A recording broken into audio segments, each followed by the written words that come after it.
So it's another Transformer Tuesday, and much like last week, the news broke a little earlier than originally anticipated by Hasbro and Hasbro Pulse. I actually didn't want to report it because I wanted to have all the information in terms of the pre-order and the price, and not just give you guys like half a segment just to show you the images and everything. So let's talk about the pre-order drop and the final of the Transformers Generation Shattered Glass Collection characters.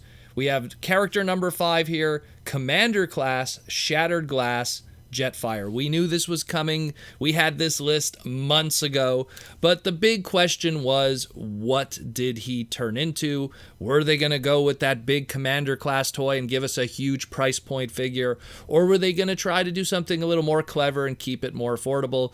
Well, they went with the big Commander Class price point figure. I guess the test with the Black Zarek worked out for them, and they're willing to roll the dice and do this.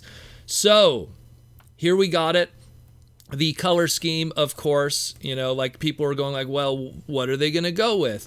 Well, he never officially in the past had a Shattered Glass figure, unlike his other 4 characters in this collection. He did have what we call repurposed ideas. He did appear in the comic book, and he had actually 2 different kinds of interpretations. The very first time we saw anything of a Shattered Glass Jetfire was Alex Milne did this like lithograph, this huge Generation 1 inspired Shattered Glass lithograph, and the Cybertron Jetfire, the original Cybertron Jetfire toy, which I believe was an Ultra Class back in the day of that price point, was done in like purpley kind of colors, and that was Shattered Glass Jetfire. But this was during the BotCon days, 2008. And then, the TF Wiki is notorious for repurposing stuff, but this time around, it wasn't a repurpose so much as there was some stuff used in comic books and appearances in the background, and they used the Gente Gente Dark Skyfire release, which was I think it was the Toy Hobby Market release. I think it was Toy Hobby Market was the one that did that, and that was just like an exclusive limited run black Jetfire kind of, or in this case Skyfire kind of release. And the story even behind that one was it wasn't even a Shattered Glass or evil version. It was just like, hey, remember when Jetfire was still part of the Decepticons and would go into deep space? Well, he used to cover his body in this like special, protective coating that was all black to protect himself from like, I guess, the viruses and I guess like the magnetic fields of space and stuff like that. So it wasn't even like an evil black repaint, that original Dark Skyfire toy from Gente Gente back in 2010.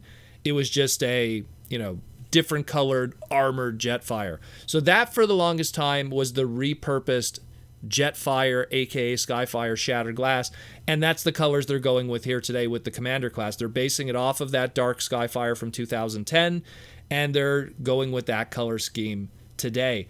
And I mean, it looks good. It looks good. I mean, I have nothing to complain about. I think it's a fantastic toy to begin with, that mold. I was very happy with it. When they announced that they were going to be doing a masterpiece Jetfire, aka Skyfire from Takara, I was like, man, they're going to have to do a lot to really make it super different from an already stellar release from the Siege line.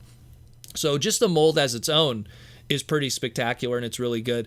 But I think the choice of it too is also interesting from a flavor of tech spec and context. And on the back of the packaging it says here, with conflicted loyalties to the Decepticon cause, Jetfire defected, joining the Autobots and their quest for universal conquest.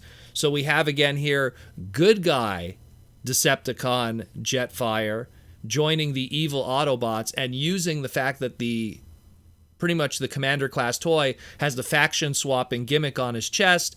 They use that here too, so that's pretty clever to use that into the play pattern and stuff.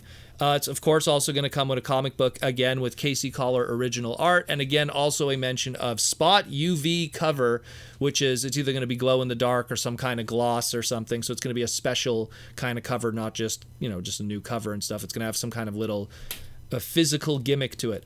Otherwise, it's pretty much the original Jetfire toy, just repainted. It comes with its energy accessories, it comes with its armor, it comes with its weapons.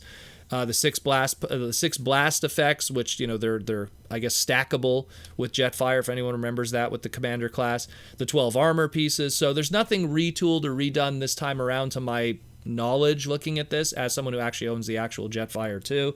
So it just looks like it's just a straight up repaint, but it's still pretty cool. Still pretty cool. Again, Shattered Glass getting the love, and this is one of those characters that up to this point officially hasn't gotten a Shattered Glass toy, just the repurposed ones in the past. So this is the first ever official Shattered Glass Jetfire toy. And again, the plan is that it's going to be releasing next year, January 4th, 2022. And the pre-order right now is $91.99. I hope that doesn't go up and down. This seems to be another common thing with Hasbro Pulses. The initial pre-order prices seem to change after a couple hours. Maybe it's the Hasbro Pulse premium people. I don't know what it is. I don't know why they do that sometimes. But either way, it looks pretty cool. I dig it. Little pricey for a Shattered Glass, kind of specialty side order kind of thing. I'm curious how the secondary market is going to react to this in, let's say, 2 to 5 years. Will this be something that goes up? Will this be something that kind of stays flat? Or will it drop in value in the secondary market? We don't know, but as it stands right now, looks pretty cool. We'll see what happens. None of these up to this point have sold out. None of these Shattered Glass exclusives, all 5 that are up on the Hasbro Pulse website. So have at it, pick them up, pick the ones you like, and hopefully this will work out and maybe lead to more characters in the future, because this is the 5 that they had planned, and there's no word yet if there's going to be any others, but we'll see what the future brings, and it's very interesting to say the least that they even made this decision, and it kind of opens up the door to maybe some other ideas and more off-the-wall stuff that has existed, not just directly from Hasbro, but also through third-party companies, licensed third-party companies like something like Bakon, or even that of, some other third-party ideas. But we shall see. Let me know what you think. This is pretty cool. And again, I wanted to wait this one out so I could get all the facts for you guys and really report a good segment. And speaking of which, on top of it all, we do have more information coming, because July 22nd to the 25th, coming up, it's coming up hot, yo. We're going to be having the Walmart Collector Con, which there will be Transformer product being revealed and debut there. So we're not done yet. There's still more stuff coming from big reveals. So stay tuned for that in the next couple of days.